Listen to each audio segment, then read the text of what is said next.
Hey! Oh! Bullet from the point! He's holding on! You're finding it! Leave Brian McCabe alone! Guys, I'm just so fed up with the Leafs that I am now cheering for... just kidding! Oh! I got you! Oh!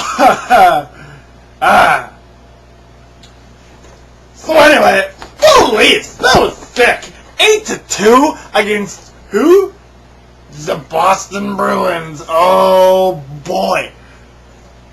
Stinker after stinker after stinker. I know the Leafs have put up a few bombs this year, but my goodness. To lose 10-2 and 8-2 in the same week, that's a combined score of like 1,000,000,000-4. That is terrible. Terrible. Tim Thomas. Does anyone else get a sick pleasure out of watching Tim Thomas just freak out every time a goal goes in? He's such an angry person. He really is.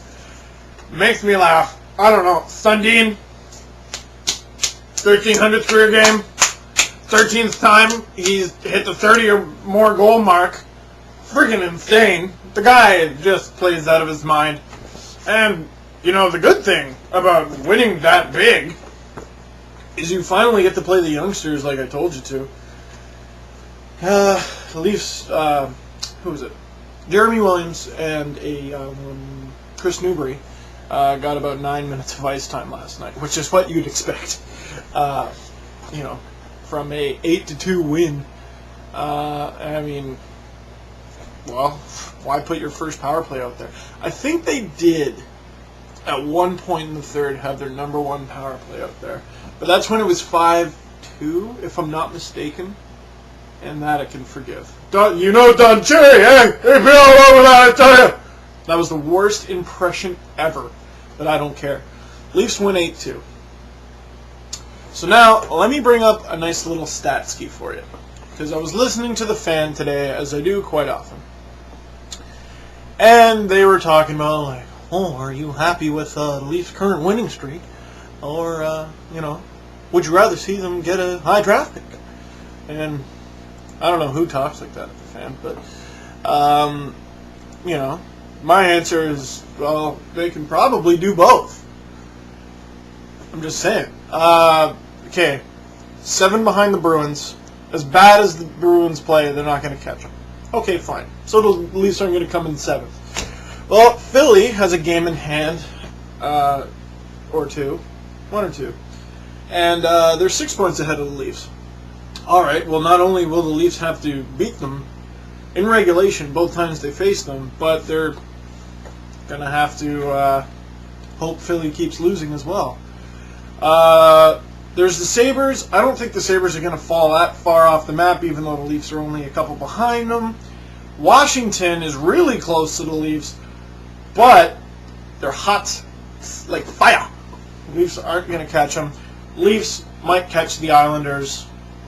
And big deal, they're in 11th.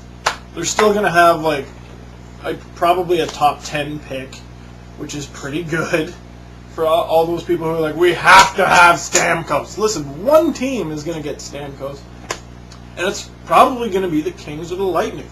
Know why? They're really bad. Now, wait, this is where I get the comments like, oh yeah, the Leafs are bad, Leafs suck. Well, okay, but they're not as bad as the Kings or the Lightning. Although both of those teams did beat the Leafs at one point in the season. Oh well. NHL's weird like that.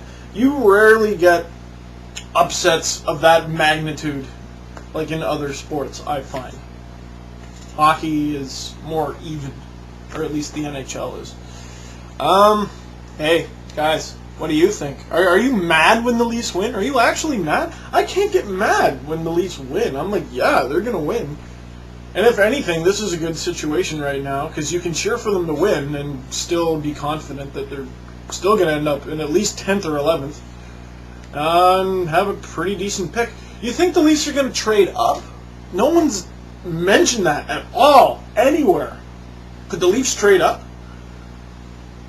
in the draft? I mean, I don't know what they'd have to do. They're certainly not going to get a Stamkos, but they could trade up to, like, you know, say they get the 8th pick. They could trade up to 7th, 6th, 5th. I mean, you're trying to dump contract. What's it to you? Who cares? There's a bunch of free agents coming this summer. That's another thing with a cap team is, I mean, there is a rebuilding process, but when you can sign that many free agents, it's possible that the rebuilding process won't take as long. Although, and I was talking to a friend about this yesterday, and I think I'll end on this note. Look at the Kings. Ugh. Look at what happened to them this summer. They signed Kyle Calder, Michael Handzus, who before he got injured last year was fantastic, Brad Stewart, and Ladislav Nagy. Plus they have Patrick O'Sullivan, who's getting better year by year. Plus they got Anze Kopitar, who's getting better year by year. They finally got to call up La Barbera. Mike Camilleri is playing out of his mind this year. They still got Rob Blake. They got Jack Johnson in the lineup. Okay, let's say that even that team is not good enough to make the playoffs. Last place? Somebody explain that. Is it a chemistry thing? Like they haven't played together long enough? Does that explain why the Leafs suck so bad at the beginning of the season and then come back like they are now? They're one of the 3 hottest teams in the league. 3 hottest teams, don't look it up. I'm not making it up. This isn't a bias. Look it up. Anyway, I'll be making another video today, and for my subscribers, I think you'll like it. For those who aren't, you will hate it. But watch it anyway.